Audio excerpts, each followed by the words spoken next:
AP ప్రత్యేక హోదా అంశం మళ్లీ తెరపైకి వచ్చింది. గతంలో హోదా వ్యవహారం రాష్ట్రంలో పెను దుమారం రేపింది. అయితే ఆ తర్వాత ఈ అంశాన్ని పక్కన పెట్టిన పార్టీలు ఎన్నికల వేళ ఇప్పుడు దుమ్ము దులిపి బయటకు తీస్తున్నాయి. ప్రత్యేక హోదా అంశాన్ని మేనిఫెస్టోలో పెట్టేందుకు సైతం పార్టీలు సిద్ధమవుతున్నట్లు తెలుస్తోంది.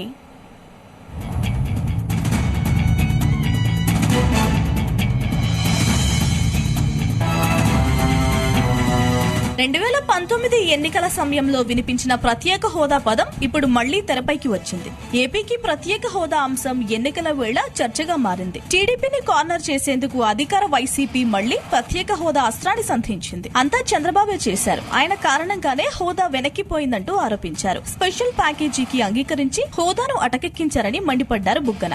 ఏపీని అప్పుల పాలు చేశారన్న చంద్రబాబు కామెంట్లపైన కౌంటర్ ఇచ్చారు బుగ్గన రాజేంద్రనాథ్. టీడీపీ హయాంలో చేసిన అప్పులు, స్థూల ఉత్పత్తిని అంకెలతో సహా వివరించారు.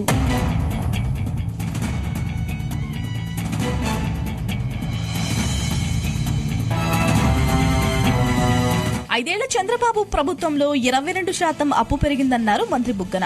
ఈ 4.5 సంవత్సరాలలో 12% మాత్రమే వైఎస్ఆర్సీపీ ప్రభుత్వంలో ఖర్చు చేసే ప్రతి రూపాయికి లెక్క ఉందంటూ స్పష్టం చేశారు. ప్రతిపక్షాలు ఏ ఆధారాలతో ఆర్థిక పరిస్థితిపై మాట్లాడుతున్నారంటూ ప్రశ్నించారు. అప్పులపై నోటికి ఎంతొస్తే అంత మాట్లాడుతున్నారని ధ్వజమెత్తారు. రాష్ట్ర విభజన తర్వాత ప్రత్యేక హోదా కోల్పోవడానికి కూడా చంద్రబాబే ప్రధాన కారణమన్నారు మంత్రి బుగ్గన.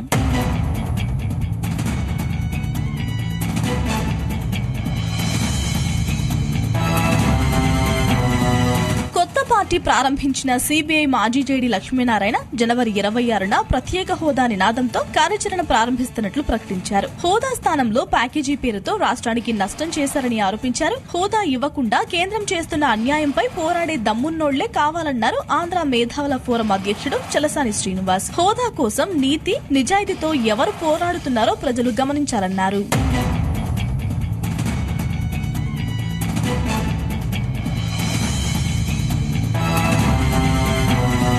కాంగ్రెస్ సైతం ఇప్పుడు ప్రత్యేక హోదా అంశాన్ని లేవనెత్తింది. ఏపీ కాంగ్రెస్ వ్యవహారాల ఇన్ఛార్జ్ గా బాధ్యతలు చేపట్టిన మాణిక్యం ఠాకూర్ దూకుడు పెంచారు. టీడీపీ, వైసీపీ ప్రభుత్వాలు ఆంధ్ర రాష్ట్రాన్ని అట్టడుగున నిలిపాయంటూ మండిపడ్డారు. యువతకు ఉపాధి కల్పించడంలో అటు కేంద్ర ప్రభుత్వం, ఇటు రాష్ట్రంలోని జగన్ సర్కార్ పూర్తిగా వైఫల్యం చెందాయన్నారు. రాబోయే ఎన్నికల్లో ఒకవేళ కేంద్రంలో కాంగ్రెస్ అధికారంలోకి వస్తే ఏపీకి ప్రత్యేక హోదాను ఇస్తామంటూ హామీ ఇచ్చారు. రాష్ట్రంలో నిర్మాణంలో ఉన్న అన్ని ప్రాజెక్టులకు జాతీయ హోదా ఇచ్చే అంశాన్ని పరిశీలిస్తామన్నారు.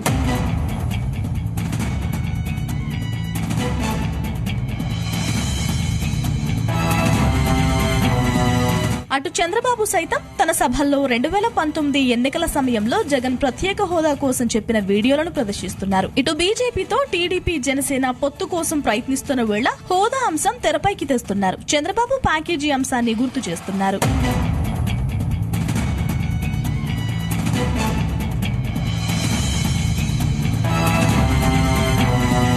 ఏపీకి ప్రత్యేక హోదా ముగిసిన అధ్యాయమని కేంద్రం చెబుతున్నా అన్ని పార్టీలు హోదా పల్లవి అందుకుంటూనే ఉన్నాయి. మేనిఫెస్టోలో కొత్త హామీలకు సిద్ధమవుతున్న పార్టీలు ప్రత్యేక హోదా అంశాన్ని ప్రస్తావించడానికి రెడీ అవుతున్నట్లు తెలుస్తోంది. మరి హోదా అంశం పార్టీలకు ఈసారి ఎంతవరకు వర్కౌట్ అవుతుంది? నిజంగా హోదా కోసం ఎవరు పోరాటం చేస్తున్నారు? ప్రజలు ఎవరి వైపు ఉంటారన్నది వేచి చూడాల్సిందే.